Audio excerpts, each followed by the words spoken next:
Meus caros amigos e amigos, muito boa tarde. Estamos começando a nossa reflexão de hoje, antecipando um pouco, porque às 20 horas eu preciso ter uma reunião, então vamos fazer a nossa reflexão a partir de agora.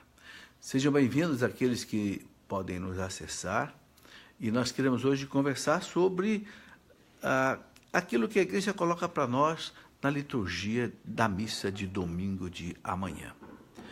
Muitas vezes os sacerdotes não têm muito tempo durante a Santa Missa para examinar com muita profundidade, não é, a primeira leitura, a segunda leitura, o próprio salmo de meditação, também o evangelho. Então é bom que a gente possa, assim, com mais tempo, devagar, não é? Completar aquilo que talvez você possa receber na Santa Missa, que pode participar ainda hoje, no sábado, pode participar amanhã também, no domingo. Sejam bem-vindos aqueles que estão entrando aí na nossa conversa, o Tiago, a Vera Lúcia, você pode também compartilhar com outras pessoas. E nesse 32º domingo do tempo comum, a igreja coloca para nós o evangelho daquelas 10 virgens, onde 5 são prudentes e 5 são imprudentes, né? Então, o que Jesus quer colocar para nós ali é a importância da vigilância, né? Mas os textos todos nos ajudam a fazer uma boa explanação dessa matéria. Então, eu sempre uso bons manuais de homilética. Homilética é a arte de fazer bem a homilia, chama-se homilética. Gosto muito de textos de homilética, de bons analistas, né? E gostaria, então, de refletir um pouco sobre isso. Vamos pedir ao Senhor a sua graça, a sua bênção, a luz do Espírito Santo, para que tudo seja segundo a vontade de Deus. Em nome do Pai, do Filho e do Espírito Santo. Amém. Vinde, Espírito Santo, enchei os corações dos vossos fiéis e acendei neles o fogo do vosso amor. Enviai, Senhor, o teu Santo Espírito, e tudo será criado, renovareis a face da terra. Oremos. Ó Deus, que instruíste os corações dos vossos fiéis com a luz do Espírito Santo. Fazei que apreciemos retamente todas as coisas, segundo o mesmo Espírito, e gozemos sempre da sua consolação. Por Cristo nosso Senhor. Amém. Pedindo à Virgem Maria que interceda por nós, para que Deus nos conduza, Deus nos guie. Sabemos que é Deus quem nos capacita. É Deus quem opera em nós o querer e o fazer, de São Paulo. Que a Nossa Senhora, então, interceda por nós. Ave Maria, cheia de graça, o Senhor é convosco. Bendita sois vós entre as mulheres, e bendito é o fruto do vosso ventre, Jesus. Santa Maria, Mãe de Deus, rogai por nós, pecadores, agora e na hora de nossa morte. Amém. Glória ao Pai, ao Filho e ao Espírito Santo, como era no princípio, agora e sempre. Amém. São José, rogai por nós, em nome do Pai, e do Filho, e do Espírito Santo. Amém.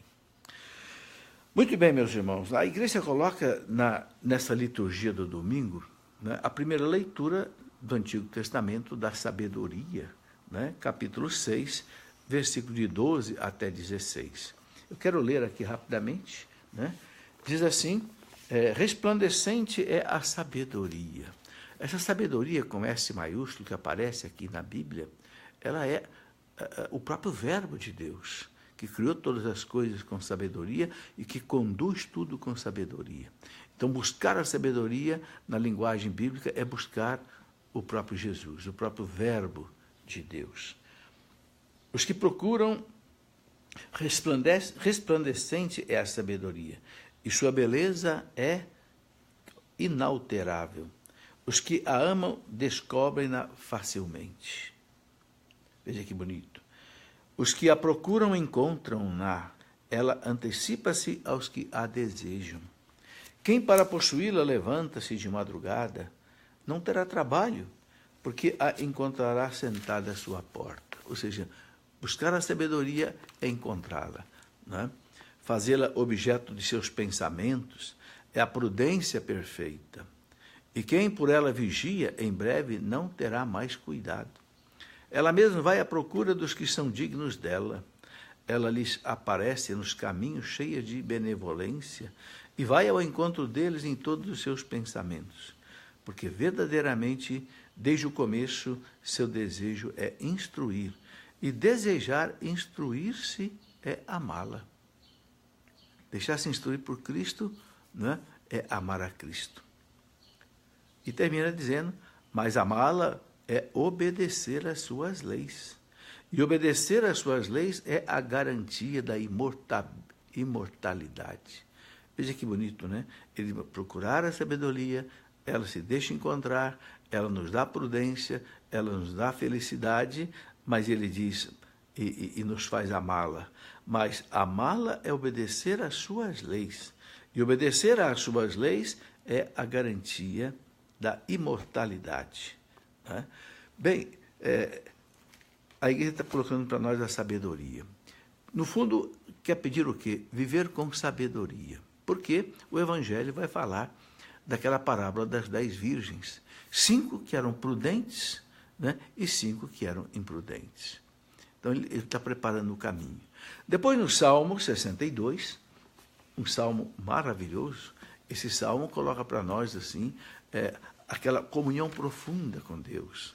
O salmista, né, em todo esse Salmo 62, ele se lança nos braços de Deus, no coração de Deus. Né? Eu vou tomar aqui rapidamente apenas alguns versículos. Né? Lá, por exemplo, num dos versículos ele diz que Deus nos dê a sua graça, que Deus nos dê a sua bênção e volte o seu rosto para nós. Né? O salmista diz, né?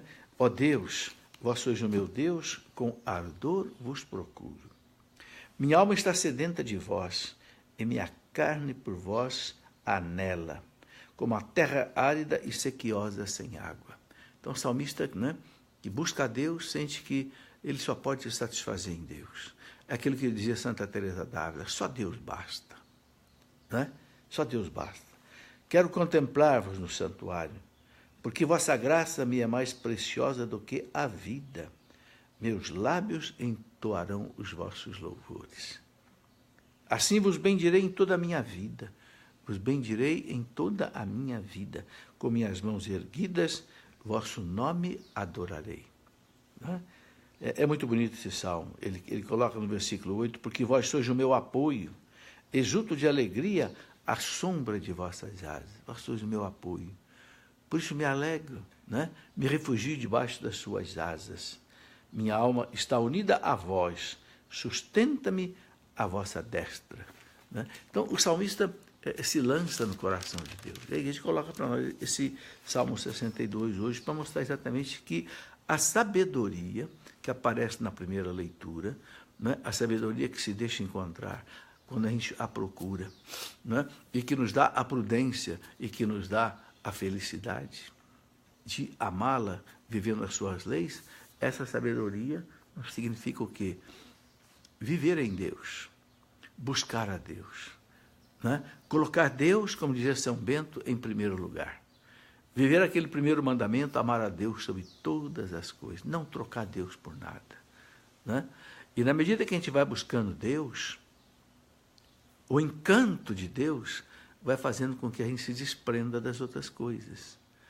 Porque você conhece aquele ditado bem sério que diz assim, a gente só troca um amor por um amor maior. Não é? É verdade. É verdade. Quantos homens, infelizmente, trocam a sua esposa, né? 50, 60 anos, às vezes por uma mocinha aí de 30, 25 anos. Só se troca um amor por um amor maior, uma paixão por uma paixão maior. Não é nem amor, é paixão. Né? Também nas coisas de Deus. A gente é agarrado às coisas do mundo, preso aos prazeres do mundo, às ilusões do mundo. Ilusões. O dinheiro é uma ilusão, o prazer é uma ilusão, a glória é uma ilusão, os divertimentos sem fins, não como um meio que são justos e até necessários, mas como um fim. Sabe? Quando a gente encontra Deus com mais profundidade, a gente vai trocando Deus por essas coisas. Aí o prazer vai perdendo sentido, a vanglória vai perdendo sentido, não é? O próprio dinheiro vai ficando no seu lugar. O dinheiro é importante, mas ele tem um lugar certo. Bem, e aqui no Evangelho de hoje, a igreja coloca para nós, né, aquelas virgens, né, as 10 virgens. Nós conhecemos muito bem esse Evangelho, está lá no Evangelho de São Mateus, capítulo 25, de 1 até 13. Antes, nós temos aí uma segunda leitura. A segunda leitura é da carta de São Paulo aos Tessalonicenses, capítulo 4, que vai de 13 até 18, onde São Paulo fala da ressurreição. Né? Vamos passar rapidamente também por isso, porque é importante para entender o conjunto da liturgia de hoje. Então, aqui, em 1 Tessalonicenses 4,13, São Paulo diz assim: irmãos, não queremos que ignoreis coisa alguma a respeito dos mortos, para que não vos entristeçais como os outros homens que não têm esperança. Bom, aqui cabe uma explicação. Os judeus pensavam que no fim do mundo, né, quando o Messias chegasse, né, aqueles que estavam mortos, vivos, iam levar vantagem em relação aos mortos. Então, os mortos seriam assim, né, os que já tiveram morrido, seriam assim como que em desvantagem. São Paulo disse, não tem desvantagem para ninguém. Né? Se cremos que Jesus morreu e ressuscitou, cremos também que Deus levará com Jesus os que nele morreram. Né? Eis o que vos declaramos, conforme a palavra do Senhor. Por ocasião da vinda do Senhor, nós que ficamos ainda vivos, não precederemos os mortos. Ou seja, não é porque eles morreram antes que eles vão, né, nos preceder. Não.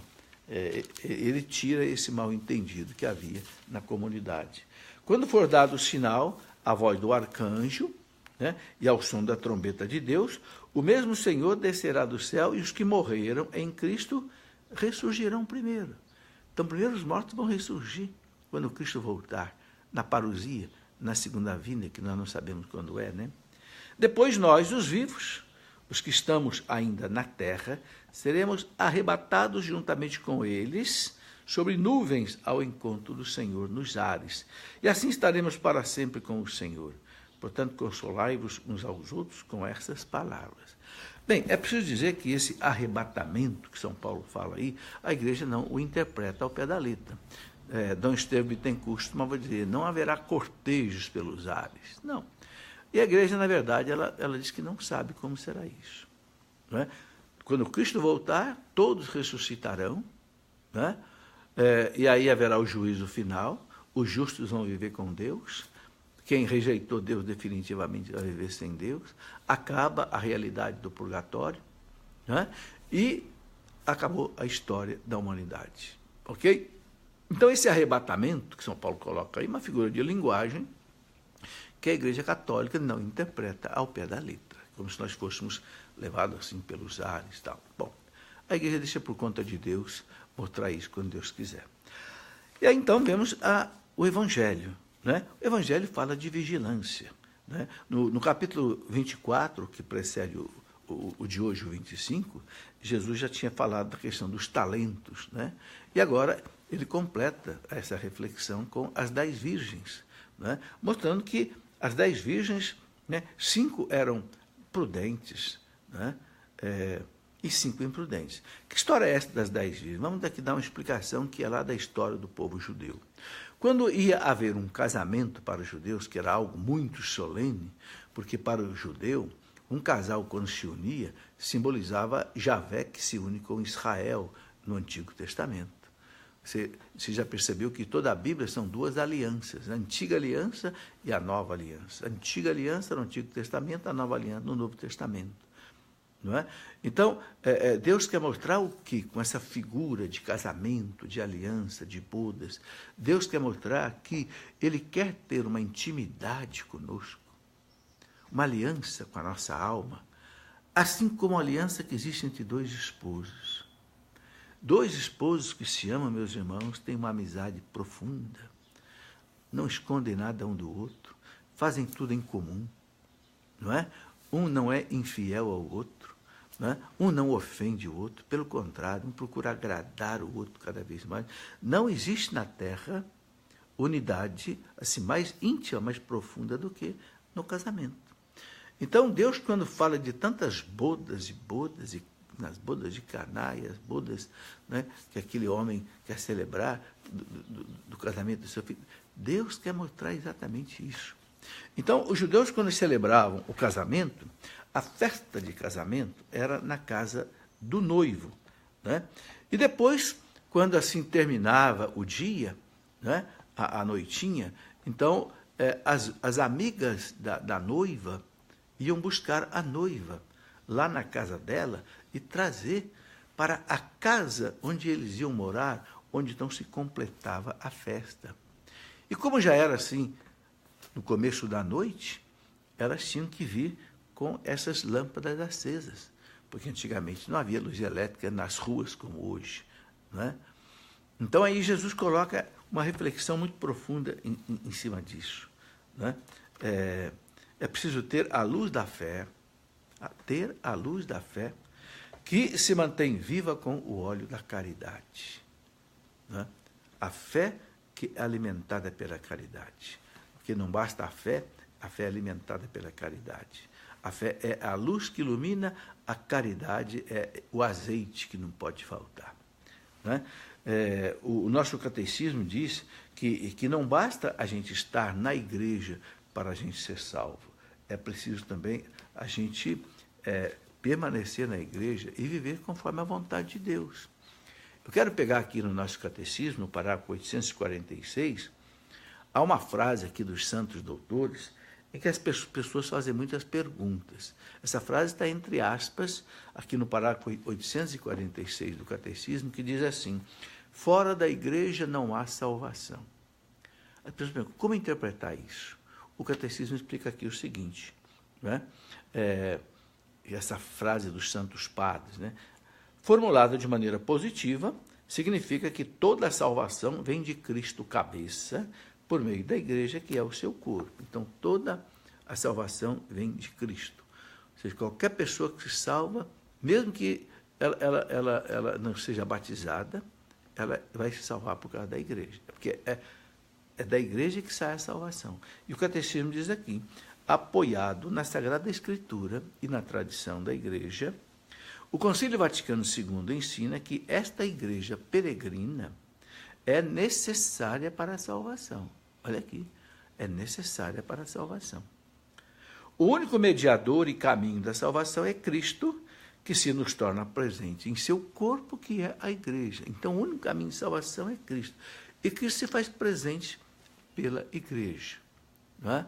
Aí ele coloca o seguinte, ele, porém, inculcando com palavras expressas a necessidade da fé e do batismo, ao mesmo tempo confirmou a necessidade da igreja, na qual os homens entram pelo batismo, como que por uma porta. Não podem salvar-se aqueles que, sabendo que a Igreja Católica foi instituída por Deus, por meio de Jesus Cristo, como instituição necessária, apesar disso, não quiserem nela entrar ou nela perseverar. Quem tem um catecismo tem uma nota aí, 1527, você vai lá no pé da página, 1527, você encontra a Lumen Gentium 14, que é um documento do Concílio Vaticano II. Então ele diz, agora, vejam bem, não quer dizer, aí o catecismo explica, não quer dizer que aqueles que não conhecem a igreja, né, sem culpa, eles se perdem. Não, aí eu quero ler aqui. Olha o que diz o parágrafo 847. Esta afirmação não visa aqueles que, sem culpa, desconhecem Cristo e a igreja. Quer dizer, aquela pessoa, por exemplo, vamos supor, por exemplo, de um índio que nasceu do meio do mato, nunca conheceu Cristo, a igreja, o evangelho, pode se salvar? Pode. O que a igreja diz? Aqueles, portanto, que sem culpa, ignoram o evangelho de Cristo e a sua igreja, mas buscam a Deus com coração sincero e tentam, sob o influxo da graça, cumprir por obras a sua vontade conhecida, por meio da consciência, podem conseguir a salvação eterna. Porque Deus, ele fala aqui, pode, por caminhos dele conhecidos, levar a fé a todos os homens que, sem culpa própria, ignoram o evangelho. Então, essa prudência que a primeira leitura fala no livro da sabedoria, não é? Essa prudência é viver na igreja. Diz aqui o nosso catecismo, né? Aqueles que sabem que a igreja é necessária para a nossa salvação, têm consciência disso, foram evangelizados, têm consciência disso, mas rejeitam a igreja, ou não querem entrar na igreja, ou não querem permanecer na igreja, o catecismo diz, não pode se salvar. Agora, aqueles que, sem culpa, não conheceram a igreja, ok? Mas viveram de acordo, obedecendo aos ditames da sua consciência, porque a consciência, de certa forma, é a voz de Deus. Mesmo para aquele que não conhece a igreja, Cristo e o Evangelho. É a lei natural, né? A importância da lei natural. Pode se salvar. Bem, seria bom você conferir com calma aí o parágrafo 846 e 847 do Catecismo, para você entender bem isso que eu estou dizendo aqui. Bom, então, não basta a gente estar na igreja, é preciso a gente também permanecer nela, viver conforme Deus fala, né?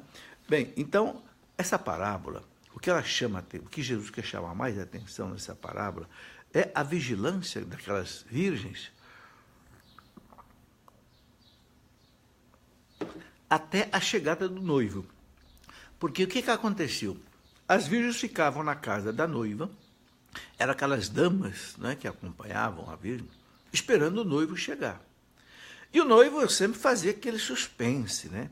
Não marcava, deixava lá as damas com a noiva esperando ele chegar. E Jesus conta então que o noivo atrasou. Atrasou tanto que as 10 dormiram. Né? Só que 5 delas tinham trazido óleo de reserva e 5 não trouxeram. Né? Então, o que aconteceu? Quando deu meia-noite, o que significa esse meia-noite aí, a hora que o noivo chegou? É um momento que ninguém esperava. É o fator surpresa. Né? Esperava que ele fosse chegar às 6 da tarde, 7, não, chegou à meia-noite. Né? Esse meia-noite aí é significativo. Então, Santo Agostinho diz assim, né? É preciso ficar velando. Né? Quando você vê uma vela acesa, a vela é uma forma de vigilância, porque a vela ilumina. Né? A palavra velar vem de vela. Vela ilumina. Então, é preciso ficar velando, né? Atento. Então, Santo Agostinho diz assim, vela com o coração, vela com as obras, vela com a caridade, prepara as lâmpadas, cuida de que não se apaguem, alimenta-as com o azeite interior de uma reta consciência, permanece unido ao esposo pelo amor, para que ele te introduza na sala do banquete, onde tua lâmpada nunca se extinguirá. É o Sermão 93 de Santo Agostinho, quando ele comenta, né, essa vigilância, que precisa ser contínua. Né? A vigilância, meus irmãos, o difícil na vigilância é a permanência, é a perseverança. Por quê? Porque São Pedro fala, na primeira carta dele, 1 Pedro 5,8, que o demônio ruge em torno de nós, buscando a quem devorar. E ele não dorme, porque você sabe que o ser espiritual, ele não dorme. Então, todo o tempo ele fica buscando uma brechinha no nosso comportamento, na nossa palavra, para entrar, né? Para devorar a nossa alma. Então, a perseverança, a vigilância tem que ser perseverante. Né? E aí é preciso ter todos aqueles ingredientes que a igreja nos oferece. Uma vida de oração, né? Uma vida de vigilância, não se expor ao perigo de pecar, porque a igreja ensina que se expor ao perigo de pecar já é pecar. Ok? Um jovem, por exemplo, que sabe que se ele entra aí, por exemplo, num computador, começa a ver filmes pornográficos, ele sabe que ele vai pecar. Vai pecar por pensamentos, vai pecar por outras formas. Então, o se expor ao pecado já é pecado. Né? Bem, meus irmãos, o que está por trás de toda essa parábola das 10 virgens, né? O que aconteceu com elas? Quando o noivo chegou, 5 entraram, né, para a festa de casamento, as bodas, e 5 não puderam entrar, porque as lâmpadas se apagavam. Elas pediram para as outras 5 dar um pouco de óleo para elas, mas as 5 não deram, porque não era suficiente. O que quer dizer isso? Nós não podemos passar os nossos méritos para os outros. Os méritos das nossas boas ações, cada um tem que ter o seu mérito. Ok? Então, 5 entraram para as bodas, 5 não entraram. E quando as imprudentes voltaram e bateram na porta, o noivo disse, não vos conheço. Né? Não vos conheço. Exatamente ele quer dizer o quê? Né? Um dos textos de homilética diz assim, quem são essas virgens imprudentes que não puderam entrar para a festa das bodas? São aquelas que somos nós, né? Essas 10 virgens somos nós, os fiéis. Né? Então, aquelas imprudentes que não puderam entrar são aquelas que conheceram o Evangelho, até pregaram o Evangelho, mas não viveram de acordo com o Evangelho. Ok? Não guardaram os mandamentos. Jesus, na Santa Ceia, lá no Evangelho de São João, capítulo 14, versículo 15, São João diz, se me amais, guardareis os meus mandamentos. A prova de amar a Deus não é Jesus diz lá no Sermão da Montanha, não são aqueles que dizem Senhor, Senhor, né, que vão entrar no reino de Deus. Não, mas são aqueles que fazem a vontade do meu Pai, ou seja, que obedecem os seus mandamentos. Né? Cristo deixou bem claro o critério para chegar à vida eterna. Quando aquele jovem perguntou para ele, mestre, o que eu devo fazer para ganhar a vida eterna? Ele falou, viva os mandamentos. Então, viver os mandamentos é a maneira de velar, né? de vigiar.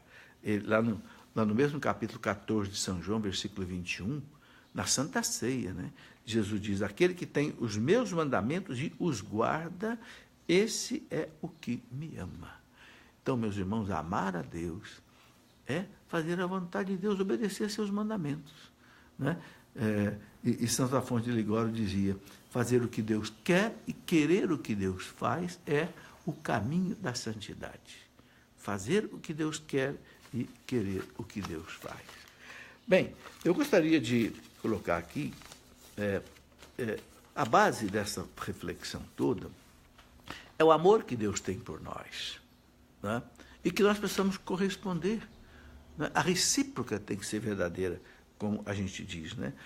O profeta Oséias tem uma frase muito interessante, né? Quando aquele povo de Deus vivia, né, assim na idolatria, descumprindo as leis de Deus, descumprindo os mandamentos de Deus, o profeta Isaías dizia, desposar-te-ei para sempre, com misericórdia e amor, desposar-te-ei na fidelidade, e tu conhecerás o Senhor. Né? Quer dizer, Deus quer desposar a nossa alma. Os santos entenderam isso profundamente, especialmente os santos místicos. Deus tem um amor eterno pela nossa alma, um amor infinito. Não é? Por que Deus nos criou a sua imagem e semelhança? Com liberdade, vontade, consciência, memória, capacidade de sentir, amar, sorrir, chorar, para que nós pudéssemos responder ao amor de Deus. A recíproca. O animal não ama a Deus. O animal não sabe que Deus existe. Por quê? Porque ele não tem a semelhança com Deus, ele não tem essas faculdades todas que Deus nos deu. Inteligência, liberdade, vontade, consciência, memória, sensibilidade. Por que Deus nos fez assim? Para nós termos capacidade de amá-lo. Amá-lo como o marido ama a sua esposa. Ele é o esposo. Esposo de quem? Da nossa alma. Entende? O que está por trás dessa maravilha é isso. João Batista dizia, eu sou o amigo do esposo. Né? Então, no Evangelho dizia, ele saúda Jesus como noivo, né, que vem celebrar as bodas com a humanidade. Ele diz, ele é o amigo do esposo. Mas o esposo vem celebrar suas bodas com quem? Com a humanidade. No Antigo Testamento era Javé com Israel. No Novo Testamento, Cristo e a igreja. É por isso, meus irmãos, coisa bonita, né? Lá na carta de São Paulo aos Efésios, capítulo 5, versículo 25, São Paulo fala, para os maridos e também para esposas, né? Ele fala: maridos, amai as vossas esposas como Cristo amou a igreja. Ou seja, ele mostra a igreja como esposa de Cristo. São Paulo quer que o marido ame a esposa como Cristo ama a igreja, e ele fala: e se entregou por ela. E se entregou por ela na cruz. Veja o amor do Cristo pela igreja. O amor de Deus pela nossa alma foi a cruz. Eu pergunto para você, pode haver prova maior de amor do que essa? Não foi um simples homem que morreu na cruz. Foi um homem que era Deus, que não devia nada, mas que se imola para arrancar de nós o pecado, a perdição. Nós estamos todos escravizados pelo demônio, agora pelo batismo, que aplica em nós a morte e a ressurreição de Cristo, nós ressuscitamos no braço de Deus. É um amor eterno. É por isso, né, que Deus nos chama a esta comunhão com Ele. É muito interessante, por exemplo, a gente ver aquilo que São Paulo dizia, por exemplo. São Paulo espelhava isso quando ele escrevia a segunda carta para os Coríntios.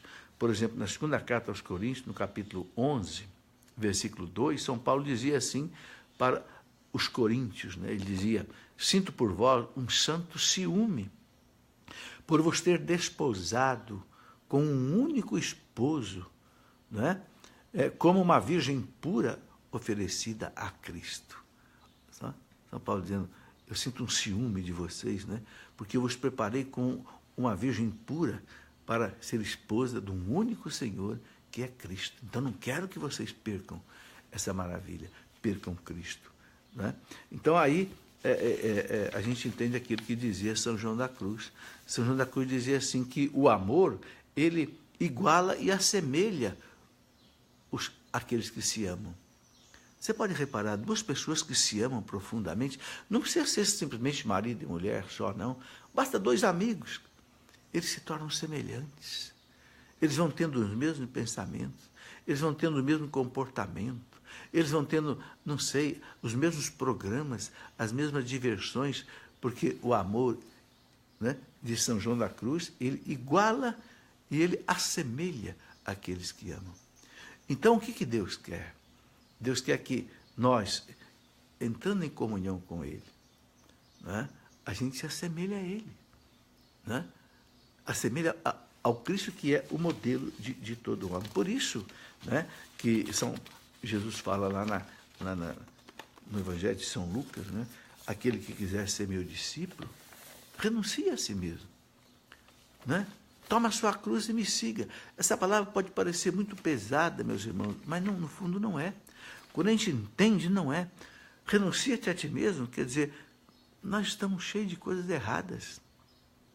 Nós estamos cheios de coisas que só nos desgastam.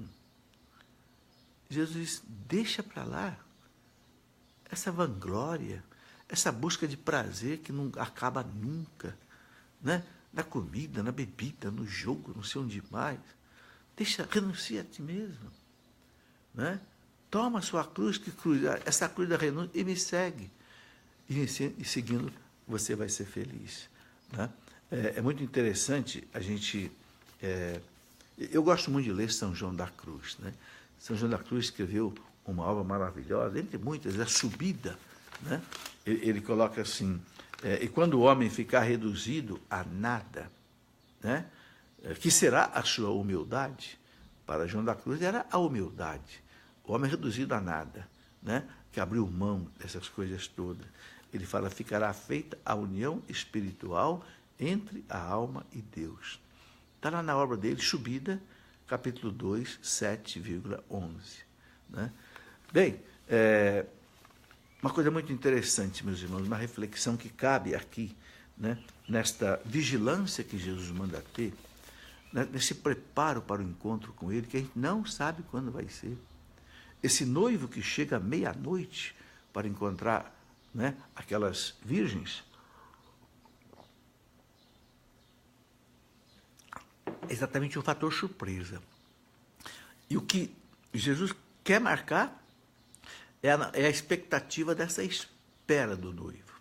nós vamos um dia nos encontrar com Jesus, no dia da nossa morte. Não é? A segunda carta de São Paulo aos Coríntios, capítulo 5, versículo 10, 2 Coríntios 5, 10, São Paulo fala, nós vamos nos encontrar com Cristo, onde cada um vai receber o bem, a retribuição do bem ou do mal que fez enquanto estava nesta vida, no corpo. Ok? Então, essa espera dessa hora, desse dia, é a vigilância que a gente deve viver. Não é? Mas interessante, Deus nos prepara para isso. Né? E aqui tem uma comparação muito interessante que a gente pode fazer, por exemplo, nessa caminhada. Lembrando lá do Antigo Testamento, por exemplo, né? Deus tirou aquele seu povo do deserto, ou melhor, tirou o seu povo do Egito, da escravidão do Egito. Né? O faraó perseguia os judeus, colocou os judeus trabalhando pesadamente ali naquelas obras faraônicas, né, do Egito, aquelas pirâmides, aqueles, né, monte de monumentos que existe ainda hoje. Muito bem, Deus tirou aquele povo do Egito. Essa libertação do Egito, essa passagem pelo Mar Vermelho, significa o que para nós? A libertação do pecado. Né? Quando nós somos libertados do pecado, nós também saímos do Egito. Ok? Para a terra prometida. Ou seja, para o encontro com Deus. A terra prometida é o sinal do nosso encontro com Deus. Mas que coisa interessante, né? Deus fez aquele povo caminhar 40 anos no deserto. Por quê? Se aquela travessia podia ser feita no máximo em 1 mês, o Egito faz fronteira com Israel. Não era preciso aquele povo ficar 40 anos no deserto, mas Deus deixou aquele povo 40 anos no deserto, por quê? Para purificar aquele povo. Porque aquele povo tinha sido libertado do pecado, mas ele tinha que conhecer o Deus verdadeiro para não querer voltar ao pecado. E quantas vezes esse povo tentou voltar? Quantas vezes esse povo reclamava de Moisés, né? Ah, lá no Egito era melhor, lá nós comíamos aquelas cebolas. Né? Quer dizer, o povo às vezes prefere o pecado junto com a escravidão, ao invés da liberdade com a graça de Deus. É interessante isso. Não é? Bem, mas é interessante que nesses 40 anos do deserto, Deus não abandonou o povo. Né? Não foi uma purificação assim, onde o povo ficou jogado à própria sorte. Não. É interessante o que diz, por exemplo, o profeta Oséias, quando ele fala disso. Né? E o profeta Oséias diz assim, né? Lá em Oséias 2,16, né? ele vendo aquele povo judeu assim como uma mulher adúltera, né? Que traía o seu esposo, Deus. Né? O profeta diz, conduzi-la-ei ao deserto para lhe falar ao coração. Essa frase é muito bonita, meus irmãos. Conduzi-la-ei ao deserto para falar-lhe ao coração. O que quer dizer isso? Sabe, Deus de vez em quando leva a gente para o deserto para falar ao nosso coração. Quando? O deserto, você sabe o que é. O deserto é aquele local árido, difícil encontrar água, né? Não tem casa para você entrar, não tem água para você tomar banho, não tem nada. Areia, pedra e a estrada, e o pó da estrada. Mas ali, Deus leva a gente como que ao nosso nada, a humildade. Ali não tem poder, ali não tem prazer, ali não tem gozo nenhum. Então, levar-te-ei para o deserto para falar-lhe ao coração. Então, de vez em quando, meus irmãos, Deus leva a gente ao deserto para falar ao coração. Mas Deus não abandona a gente. Veja que coisa interessante quando aquele povo caminhava pelo deserto, né? O texto lá de Êxodo diz que à noite havia uma nuvem, né? Que fazia sombra para o povo, né?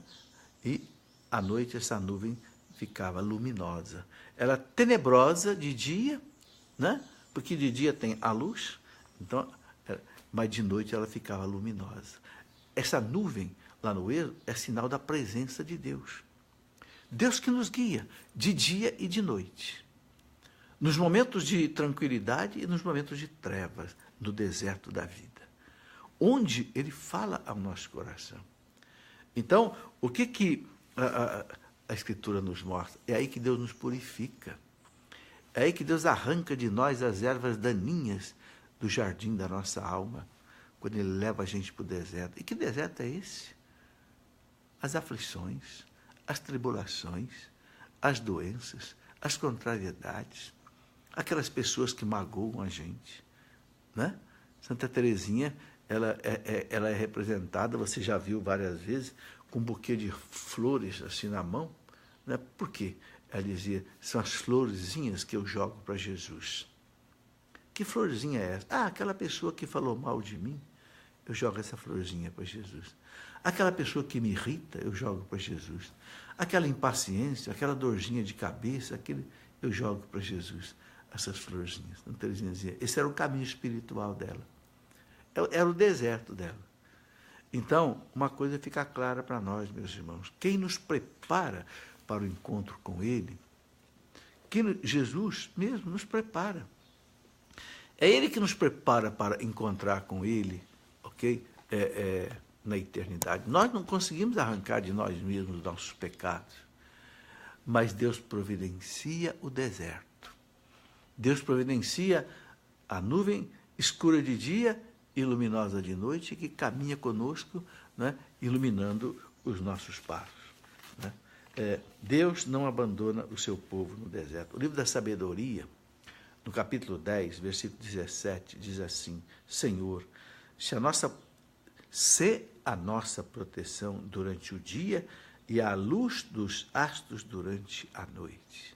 Sabedoria 10, 17. Senhor, seja a nossa proteção durante o dia e seja a luz dos astros durante a noite.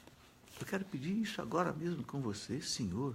Seja para cada um de nós, né, esta luz, essa proteção durante o dia, nos nossos trabalhos, na nossa vocação, Senhor, nas nossas lutas, no nosso apostolado, seja, Senhor, a nossa proteção. Porque o demônio é sagaz, ele nos ronda como um leão buscando a quem devorar. Então, Senhor, seja para todos nós essa proteção durante o dia e seja a luz durante a noite. Nas nossas dúvidas, nas nossas angústias, nas nossas tribulações, nas trevas de cada um de nós, Senhor, seja para nós esta luz, né? Essa coluna de nuvem que caminha de dia, que caminha de noite conosco. E essa luz, meus irmãos, é a fé. Né? A fé é a nossa luz. São Paulo dizia, lá na segunda carta aos Coríntios, no capítulo 5, versículo 6, São Paulo diz assim, todo o tempo que passamos no corpo, caminhamos à luz da fé e não da visão. Então, qual é essa luz de Deus que ilumina a nossa caminhada, que protege a nossa caminhada? É a fé. Né?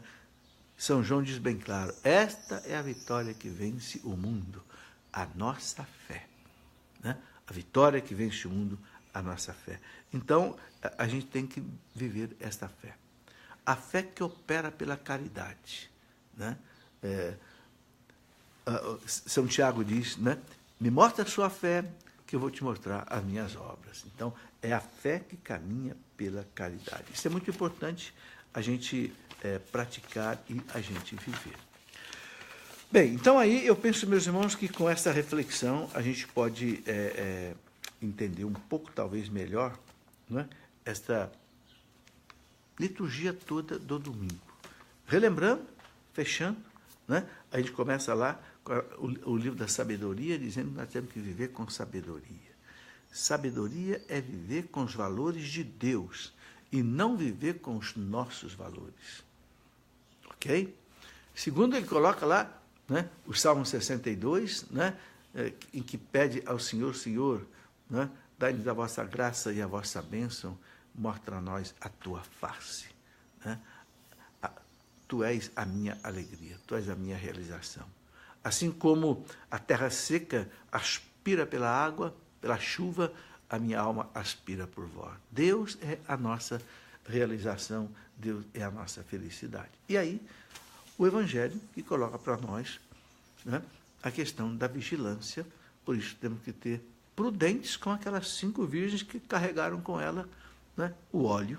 Santo Agostinho disse, né, o óleo que significa as boas obras, o óleo que significa as orações, o óleo que significa a vigilância, o óleo que significa a perseverança, né, porque não sabemos que hora o esposo vai chegar, né? Mas se o esposo chegar e nos encontrar acordados, vigilantes, né, podemos chegar até ele, ele vai fazer a festa conosco. Meus irmãos, que Deus nos abençoe, que Deus nos dê a sua graça, que Deus nos dê a sua bênção. Desejo a você um santo domingo, com você, com a sua família, com o seu apostolado, né? Que Deus os abençoe. Muito obrigado pela sua companhia até agora, né? E eu quero lembrar também que eu tenho pelo nosso site, Cleofas, eu tenho um curso de teologia à distância. Esse curso já tem 2 anos, já completou 2 anos. Lá no site Cleofas tem uma janelinha que está escrito assim, Escola da Fé Online.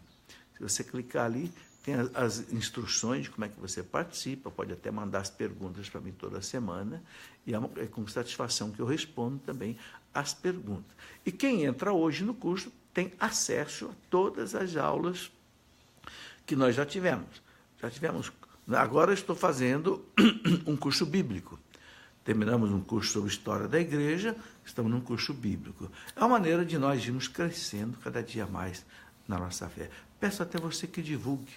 No site Cleofas tem lá uma janelinha escrita Escola da Fé Online.